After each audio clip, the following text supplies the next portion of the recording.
चुनावी नतीजों के बाद जाति को लेकर एक जंग छिड़ गई है। राहुल गांधी लगातार कह रहे थे, चाहे वो लोकसभा चुनाव हो या फिर हरियाणा चुनाव या फिर जम्मू कश्मीर के चुनाव, कि जाति जनगणना हम हर हाल में करेंगे।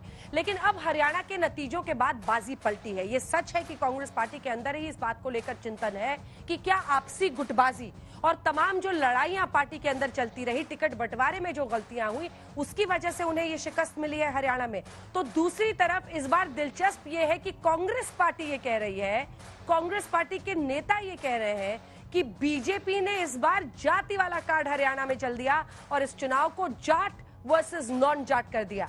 पारंपरिक रूप से जल्दी से 2 लाइन में आपको समझा देते हैं कि माना जाता है कि जो जाट है वो कांग्रेस पार्टी का वोट बैंक है, वही जो अन्य जातियां हैं वो अक्सर बीजेपी के साथ पिछले कुछ चुनावों से जा रही हैं। इसीलिए जाट वर्सेस नॉन जाट ये तय करता है कि किसकी वहां पर जीत होगी। अब आइए आपको सुना देते हैं संघ ने इस पर क्या कहा है। संघ का ये कहना है कि जाति के आधार पर अगर कांग्रेस पार्टी देश में हिंदुओं को बांटना चाहती है तो उन्हें ये समझना चाहिए कि जाति आपको जन्म से मिलता है और जो चीज आपको जन्म से मिलती हो वो आपको कभी बांट नहीं सकती है।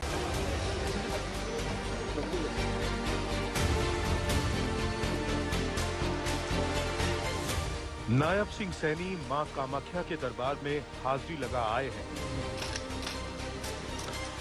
2 दिनों बाद यानी 16 अक्टूबर को हरियाणा में बीजेपी के विधायकों की बैठक होगी, जिसमें नए मुख्यमंत्री के नाम पर मुहर लगेगी।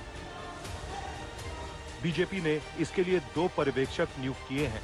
पार्टी ने केंद्रीय गृह मंत्री अमित शाह और मध्य प्रदेश के सीएम मोहन यादव के कंधों पर हरियाणा का नया मुख्यमंत्री चुनने की जिम्मेदारी दी है। भारत के गृह मंत्री और हमारे मोहन यादव जी केंद्र ने उनको ऑब्जर्वर के रूप में नियुक्त किया है। 16 तारीख को सभी हमारे लेजिस्लेटिव मेंबर्स उनके साथ मीटिंग होगा। मीटिंग के बाद सारा शपथ ग्रहण का 17 तारीख को कार्यक्रम होगा।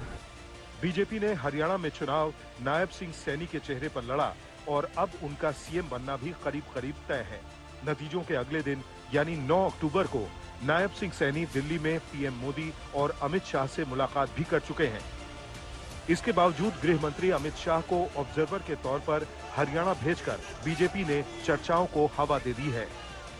दरअसल अमित शाह ने ही पंचकुला में मंच से कहा था कि ये चुनाव नायब सैनी की अगुवाई में लड़ा जाएगा, लेकिन बीच चुनाव अनिल विज ने भी अपनी दावेदारी ठोक दी। अंबाला के लोग भी, मैं जहां गया हूं, मुझे कह रहे हैं कि आप सीनियर मोस्ट हो, आप सीएम क्यों नहीं बने। तो लोगों की मांग पर इस बार अपनी सीनियरिटी के दम पर मैं मुख्यमंत्री बनने का दावा पेश करूंगा। हालांकि बाद में उन्होंने सफाई भी दी, लेकिन दावेदारी तो दावेदारी है। अनिल विज के अलावा अहिरवाल बेल्ट की भी दावेदारी है। 11 में से 10 विधायक बीजेपी के हैं। नतीजों के बाद केंद्रीय राज्य मंत्री राव इंद्रजीत कह चुके हैं कि उन्होंने भी अपना काम कर दिया है। यानी नायब सैनी के अलावा मुख्यमंत्री पद के 2 दावेदार और हो गए, अनिल विज और राव इंद्रजीत सिंह।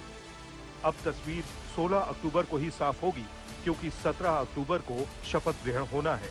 माननीय प्रधानमंत्री जी ने 17 तारीख का समय दिया है। शपथ ग्रहण समारोह पंचकुला के अंदर 17 तारीख को होगा और जो हमारा दशहरा ग्राउंड है जहाँ पे ये समारोह होगा। बीजेपी सरकार की तैयारी कर रही है तो दूसरी ओर कांग्रेस में हार का हड़कंप है। सूत्र बताते हैं कि प्रदेश अध्यक्ष उदय भान पद से हटाए जा सकते हैं, तो हरियाणा कांग्रेस के प्रभारी दीपक बावरिया ने इस्तीफे की पेशकश की है। साथ ही महाराष्ट्र के नेताओं के साथ बैठक में आला कमान ने हरियाणा का नाम लिए बिना ये चेतावनी दी है कि अति आत्मविश्वास और अति संतुष्टि से बचना होगा। जो करना करें, उनकी पार्टी का मामला, किसी को बदलें, किसी को ना बदलें। और जो उछल रहे थे उनकी उछल कूद तो बंद हो गई। देखिए, इस पर बाकायदा एक प्रक्रिया है, वो चल रही है। जब वो पूरी हो जाएगी तो आपको सूचित करेंगे। कांग्रेस को हरियाणा की हार ने परेशान कर दिया है। शायद यही वजह है कि पार्टी कभी इंडिया गठबंधन के सहयोगियों को झिड़की देती है, कभी बीजेपी पर जाट और गैर जाट का आरोप लगा रही है। हरियाणा में जो हुआ वो घटना के बारे में हम मीटिंग ले रहे हैं और रिपोर्ट मंगा रहे हैं। रिपोर्ट आने के बाद वो खुल जाएगा क्या करना है, कैसा हुआ। बीजेपी पार्टी बुद्धिमानी से जात पात की जो समीकरण उसको मद्देनजर चुनाव की गणित इस तरीके की अपनाए थे जिसके चलते हमारे हार का सामना करने पड़ी। हरियाणा के नतीजों का असर महाराष्ट्र में दिखेगा। जीत के बाद बीजेपी के हौसले बुलंद हैं, तो कांग्रेस हार के बाद सतर्क है। आज तक ब्यूरो।